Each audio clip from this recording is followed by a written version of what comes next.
ఇవ్వటానికి.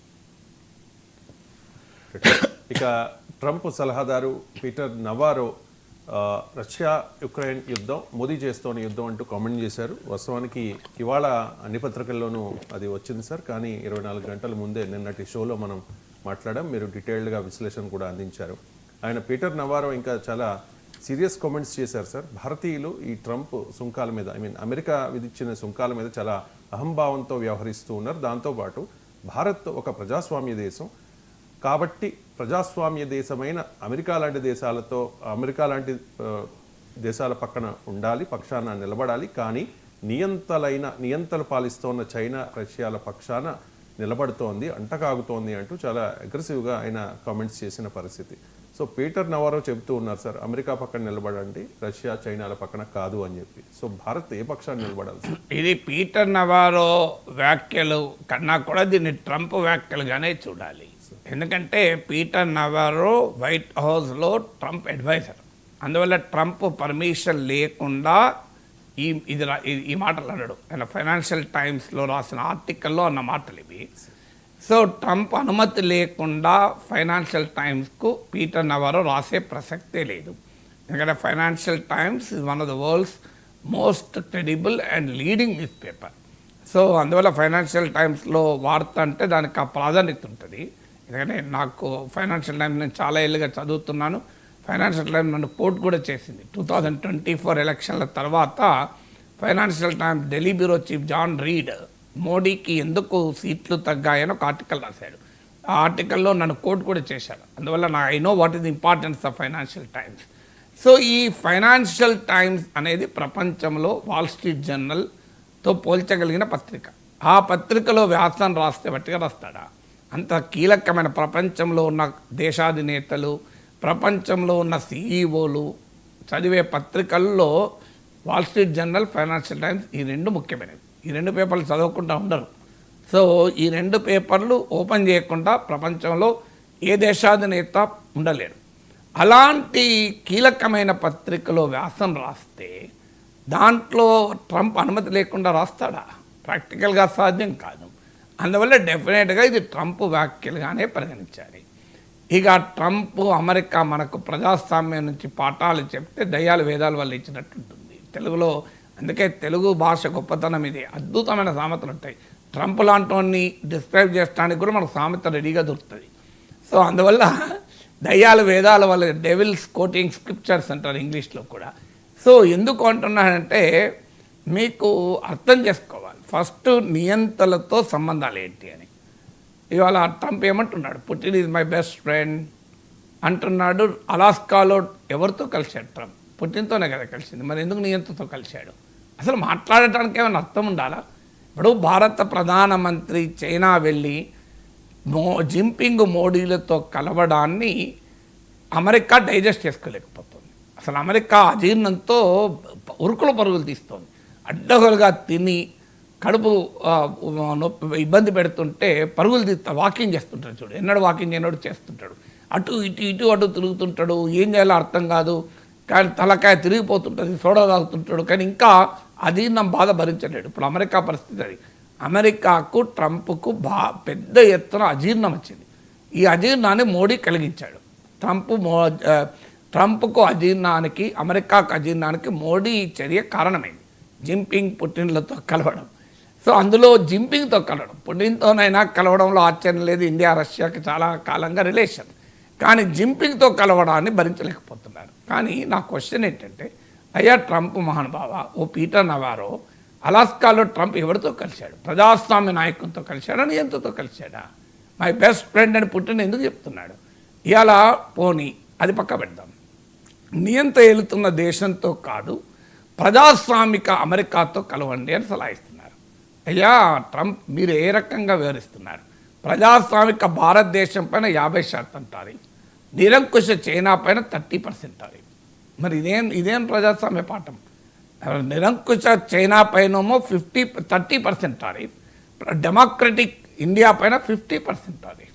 మరి మీ నీతి ఎక్కడ పోయింది మాకు చెప్పే ముందు?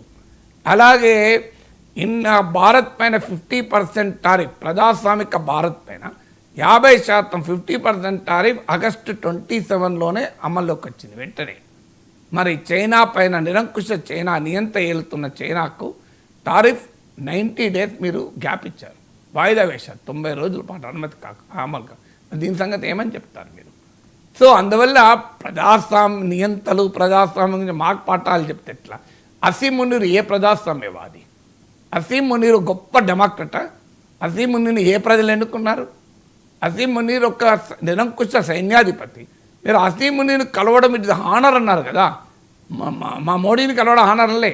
140 కోట్ల మంది ప్రజలు ఎన్నుకున్న ప్రధానమంత్రి 11 ఏళ్ల తర్వాత కూడా 50%కు పైగా ప్రజల అప్రూవల్ ఉన్న నాయకుడిని మీరు ఆ అసీం మునీర్తో పాటు మీటింగ్ కలవమని పిలిచారే. మా మోడీ కెనడాలో ఉంటే రా అసీం మునీర్తో కల్పిస్తా అని. మరి ట్రంప్ ఏం డెమోక్రసీ ఇది? అసలు ప్రపంచంలో అమెరికాకు ప్రజాస్వామిక మిత్ర దేశాలు చెప్పండి.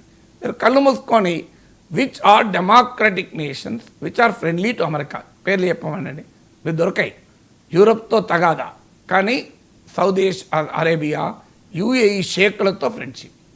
మరి యూరప్ డెమోక్రటికా, సౌదీ అరేబియా యుఏఈ డెమోక్రటికా? ఇండియాతో రోజు పంచాయతీ, పాకిస్తాన్తో మైత్రి.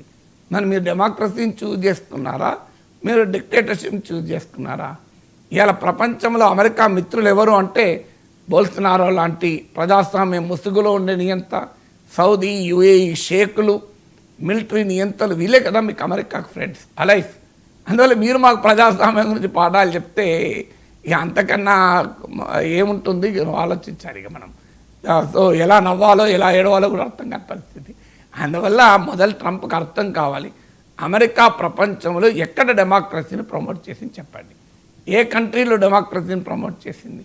అమెరికా యుద్ధం చేసి ఎక్కడ ప్రజాస్వామ్యం? ఇరాక్లో గొప్ప ప్రజాస్వామ్యం విలసిల్లుతోంది కదా, లిబియాలో చాలా గొప్పగా ప్రజాస్వామ్యం విలసిల్లుతోంది, ఆఫ్ఘనిస్తాన్లో అయితే మామూలుగా లేదు ప్రజాస్వామ్యం. 20 ఏళ్ళ తర్వాత తాలిబాన్కి అప్పచెప్పింది ప్రజాస్వామ్యం కదా. తాలిబాన్కి అప్పచెప్పి గుడ్ తాలిబాన్ బ్యాడ్ తాలిబాన్ అని ట్రంప్ చెప్పినప్పుడు ఈ పాఠాలు ఎక్కడ పోయాయి? మీరు అతి భయంకరమైన ఉన్మాదులు కదా తాలిబాన్లు, వాళ్ళతో దోస్తాన్ చేసి రాత్రి పారిపోయినప్పుడు తెల్లారిలో వరకు ఎక్కడ పోయింది ప్రజాస్వామ్య పాఠాలు? అందువల్ల మీరు బంగ్లాదేశ్లో మీరు ఇవాళ ఏ పరిమాణ ప్రభుత్వానికి మద్దతు ఇస్తున్నారు మీరు? సో ఇలా ప్రపంచమంతటా నిరంతలకు, మిలిటరీ నియంతలకు, రాచరిక ప్రభువులకు మీరు మద్దతు ఇస్తూ, ఎందుకంటే అలాంటి వాళ్ళు ఉంటేనే అక్కడ ఖనిజ నిక్షేపాలని మీరు తీసుకోవచ్చు. ప్రజాస్వామిక ప్రభుత్వం ఉంటే ఒప్పుకోదు కదా. ఇప్పుడు ఇలా మోడీ ఉన్నాడు, మోడీ కాదు రాహుల్ గాంధీ ఉన్నా, ఎవరున్నా ఈ దేశ వ్యవసాయ రంగంలోకి, ఈ దేశ డైరీ సెక్టార్లోకి అమెరికాను పూర్తిగా ఎలవ్ చేయలేరు. ఎక్కడో ఒక జడో కొద్దిగా రాజీ పడితే పడచ్చు ప్రజలకు తెలియకుండా, కానీ మొత్తానికి ఎలవ్ చేస్తే ప్రజాస్వామ్యం ఒప్పుకోదు ఇండియాలో. అందుకే మోడీ అయినా గట్టిగా ఉండాల్సింది, ఎవరైనా గట్టిగా ఉండాల్సింది. కానీ పాకిస్తాన్ ఒక నిరంకుశ దేశం కనుక అమెరికా కోరిన ఖనిజ నిక్షేపాలని అప్పచెప్తోంది. మీకు ఆ దేశం అందుకే ఫ్రెండ్, అందుకే యూ లవ్ పాకిస్తాన్. అందువల్ల you can't love India because India is a democracy. You love Pakistan because is a dictatorship. ఎందుకంటే నియంత ఏదడుగుతుంది ఇచ్చేస్తాడు కదా. మన ఇండియా ఇవ్వదు, ఇవ్వనియ్యం కదా.